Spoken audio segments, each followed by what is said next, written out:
Jadi Bapak bantu memberikan sketch kepada kalian. Di dalam video ini hanya merupakan contoh soal supaya kalian bisa paham. Selanjutnya nanti kalian bisa melihat di sketch itu lebih lengkap ya. Yang pasti cermin cekung itu fungsinya apa, contohnya apa, di sketch itu kamu sudah bisa baca. Persamaan atau rumus yang kita gunakan pada cermin cekung itu adalah 1/S sama dengan 1/S tambah 1/S aksen ya. F itu jarak fokus ya, jarak fokus. Jadi jarak fokus itu ini cerminnya ya, ini cermin cekungnya.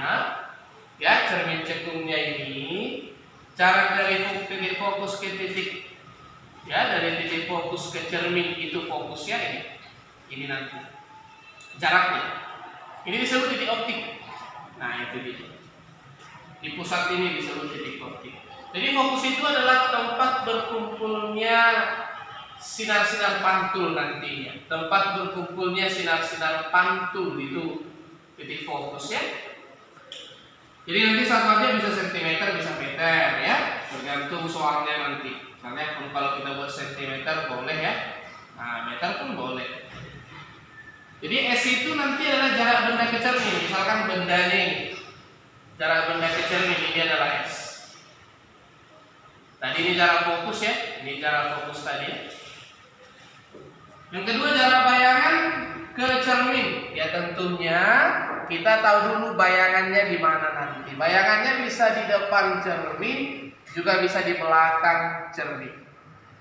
Di sketnya mungkin sudah Bapak katakan kalau bayangannya berada di depan cermin itu disebut bayangan nyata ya Nak ya. Bayangan nyata itu kalau bayangan itu berada di depan cermin. Tapi dia disebut bayangan maya kalau nanti bayangannya berada di belakang cermin ya. Bayangannya nanti berada di belakang. Jadi kalau Bapak buat garis-garis seperti ini menunjukkan bagian belakang dari cermin ya. Ini bagian belakang, ini bagian depan. Ya.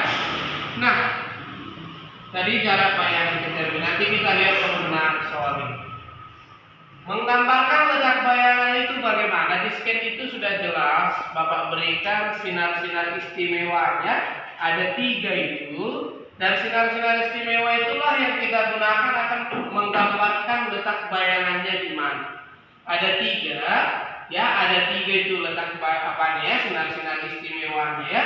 Yang pertama sudah bisa ya kalian baca di situ bahwa sinar datang itu bisa hapus lagi ya. Dari sini kita buat ya. Yang pasti ini bendanya, ini cerminnya itu jarak benda ke cermin itu S.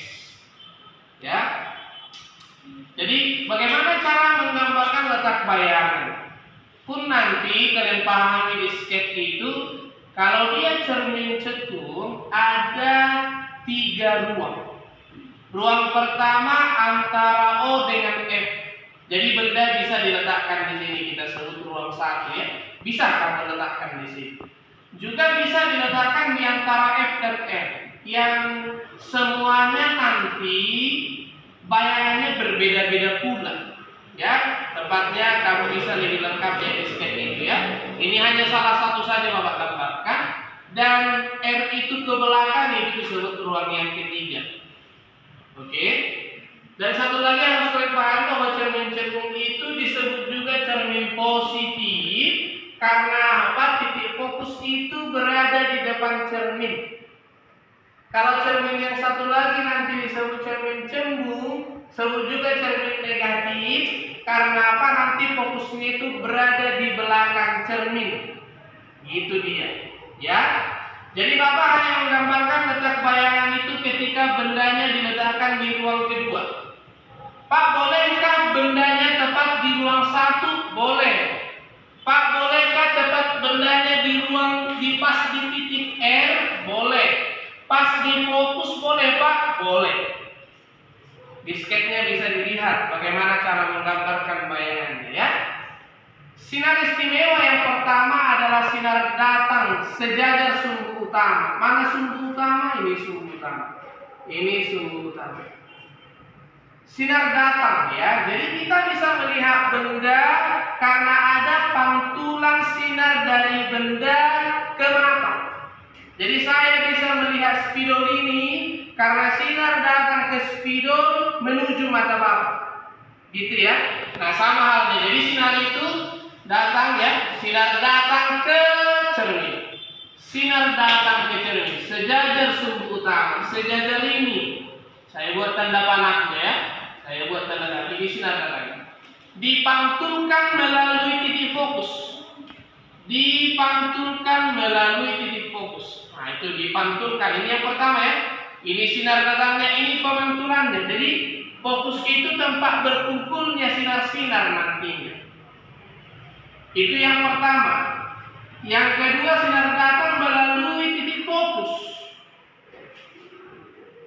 Sinar datang melalui titik fokus. Nah, ini sinar datang yang pertama tadi ya, saya singkat SD. Ini sinar datang yang kedua. Dipantulkan sejajar sumbu utara. Dipantulkan sejajar sumbu utara.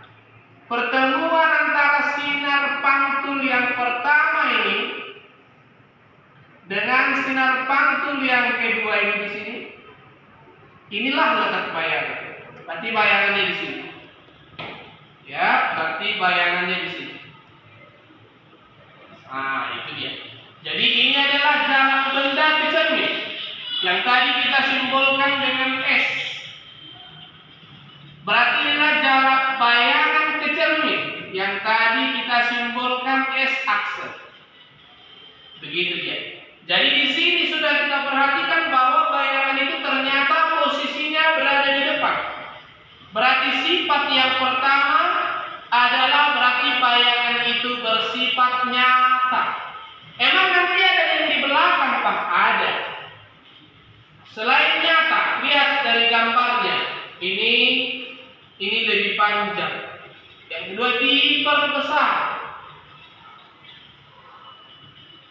Kemudian dia kepalanya dari ke atas, sekarang kepalanya ke bawah. Dia terbalik. Ya, tapi kamu bisa cepat memahami di mana letak bayangan itu menggunakan dalil esbab. Kamu bisa cepat memahami sifatnya, sifat bayangan itu melalui dalil esbabnya. Dalil esbab itu melalui penomoran ruang. Tadi apabila bendanya Bapak letakkan di ruang 3 misalnya. Jadi dalil esbabnya begini. Supaya bisa cepat memahami di mana letak bayangan. Ini melalui gambar menggunakan sinar-sinar istimewa. Ada 3 sinar-sinar istimewanya. Yang ketiga harusnya sinar datang melalui titik kelengkungan. Ini R itu disebut titik kelengkungan. Di mana R itu jaraknya ke cermin itu 2 kali titik fokus. Jadi kalau jarak fokusnya ke sini 10 cm, berarti R sampai ke cermin 20 cm. Ngerti ya? 20 cm. Jadi kalau ini 10, berarti R ini ke sini 20. Jadi 2 kali fokus. Ini disebut titik kelengkungan. Bendanya seandainya di ruang yang ketiga ini, maka bisa nanti kita gunakan sinar datang melalui titik kelengkungan. Bisa. Karena di ruang 2 dia, maka sinar istimewa yang ketiga tidak kita gunakan untuk menggambarkan itu ya. Dalil esbabnya misalnya bagaimana? Penjumlahan tempat ruangan benda, kalau Bapak jumlahkan dengan ruangan si bayangan harus 5. Misalnya begini, bendanya Bapak letakkan di ruang yang kedua. Tadi bayangannya di ruang berapa? Di ruang yang ketiga. Supaya cepat kamu paham nantinya. Jadi supaya 5, 2 tambah 3, 5. Misalkan Bapak letakkan bendanya di ruang 3. Bapak letakkan bendanya di ruang 3. Dan itu bisa kamu lihat sketch itu, betul apa tidak? Berarti supaya 5 kalau bendanya ruang 3, maka bayangannya pasti di ruang yang kedua. Ngerti ya? Ruang kedua itu di mana? Di depan. Berarti bayangannya nanti di sini. Lihat gambar itu di sketch itu, benar apa tidak? Berarti sifatnya apa? Nyata. Nyata, ingat, nyata udah pasti terbalik. Ingat itu secara khusus. Kalau udah nyata dia pasti terbalik. Hanya melihat bagaimana diperbesar atau diperkecil. Bendanya di ruang 3, bayangannya ruang 2. Benda ruang 3, bayangannya ruang 2. Lebih kecil kan? Lebih kecil tempat si bayangan kan? Berarti nanti dia diperkecil. Kalau misalnya tadi di benda ruang 2, supaya 5 ya, supaya 5. 2 tambah 3, berarti nanti bayangan di ruang 3. Ruang 3 itu kan masih di depan, berarti nyata. Bendanya ruang 2 tadi, bayangannya di ruang 3. Tempat si ruangan lebih besar, tempat si bayangan lebih besar. 3, berarti dia diperbesar. Itu bisa dikatakan cara cepat yaitu untuk memahami bagaimana mengetahui sifat dari bayangan. Ingat tadi, nyata udah pasti terbalik. Misalnya bagaimana Pak kalau di ruang 1? Kalau benda itu di ruang 1, nah ruang 4-nya di mana? Belakang. Ruang 4 itu di belakang ini. Belakang cermin. Jadi kalau bendanya di ruang 1 supaya 5, berarti ruang berapa? Ruang 4. Berarti nanti kalau bendanya kamu letakkan di antara O dan F, maka bayangannya nanti di belakang cermin. Di belakang, berarti nanti bayangannya di sini. Nah, dari situ kita lihat berarti berada di belakang. Kalau berada di belakang berarti tidak nyata lagi. Berarti sifatnya udah maya. Berarti dia udah maya. Kawan maya itu pasti tegak. Ingat nanti, kalau nyata kawannya terbalik. Kalau maya pasti tegak kawannya. Tadi bendanya di ruang 1, bayangan ruang 4. Tempat si bayangan jauh lebih besar. Berarti nanti dia diperbesar. Itulah cara paling cepat untuk memahami letak ini, sifatnya. Kalau menggambarkan letak bayangan itu tadi, gunakan sinar-sinar istimewa itu. Tugasmu nanti gambarkan bagaimana kalau di ruang 3, ruang 1, bagaimana di F, dan bagaimana di F. Kalau nggak paham, tanya sama Bapak. Terakhir, bagaimana penggunaan contoh dan rumusnya. Ini ada cermin, fokusnya 15 cm, ya, fokusnya 15. Tuliskan letak bayangan, tentukan letak bayangan dan sifat bayangan benda jika berada 10 cm kan? 10 cm berarti masih ada di antara O dan F. Kira-kira misalnya di sini. Nah, jelas sebenarnya kalau dari segi sifat kita udah pasti langsung tahu. Karena bendanya di ruang 1 berarti bayangannya di ruang 4. Ingat tadi yang Bapak bilang, ini ruang 4. Jadi dari isbat itu kita bisa cepat tahu di mana letak bayangannya. Ini kan 10 cm nih. Kalau yang B misalnya 15, ini kan 15 berarti bendanya tepat di fokus. Kalau misalnya C 20 cm, ini ke sini 15 berarti kira-kira di sini. Berarti di 20 cm. Begitu ya. Berarti kalau 60, tadi kan R itu 2 kali F. Kalau ini 15 berarti ini ke sini 30. Berarti 60 masih jauh di sana ya. Begitu. Kita coba cari satu. Kalau ditanya letak bayangan, ditanya S-aksen tentunya, karena bayangan bendanya 10 cm katanya. Tapi kalau dari segi sifat bayangan, harusnya kamu udah tahu dengan penjelasan Bapak tadi ya. Bendanya di ruang 1.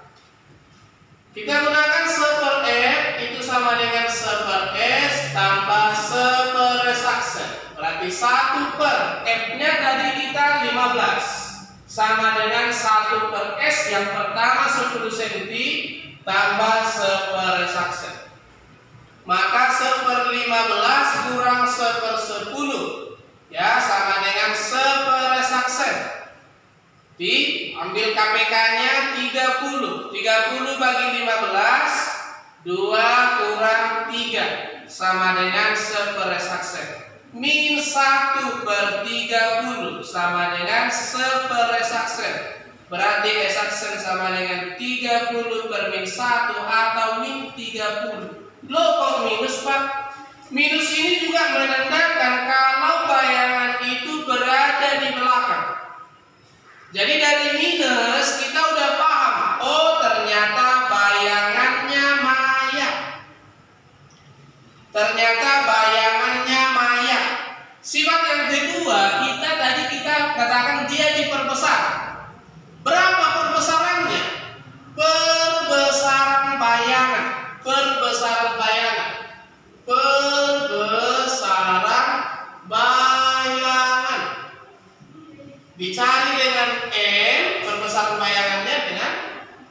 membagikan antara jarak bayangan terhadap jarak benda, atau nanti tinggi bayangan terhadap tinggi benda. Kita gunakan ini ya. Berarti M sama dengan S aksennya kita dapat 30. Dan S-nya tadi, S-nya berapa tadi? 10 cm. Berarti nanti dia diperbesar sampai 3 kali. Jadi seandainya tinggi bendanya adalah 10 cm, diperbesar 3 kali. Berarti tinggi bayangannya nanti pasti 30 cm. Kita bedakan dengan B. Satu lagi tuh ya. Kita bedakan dengan B. 1 per F sama dengan 1 per S tambah 1 per S aksen. Oh, dengan C aja ya, dengan C. Kita bedakan dengan C. Nanti yang B kami cari. 1 per 15 sama dengan 1 per 20 tambah 1 per S aksen. S aksen ya.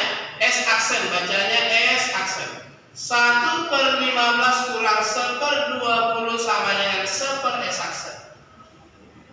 60, ini 4 dikurang 3 sama dengan 1 per S aksen.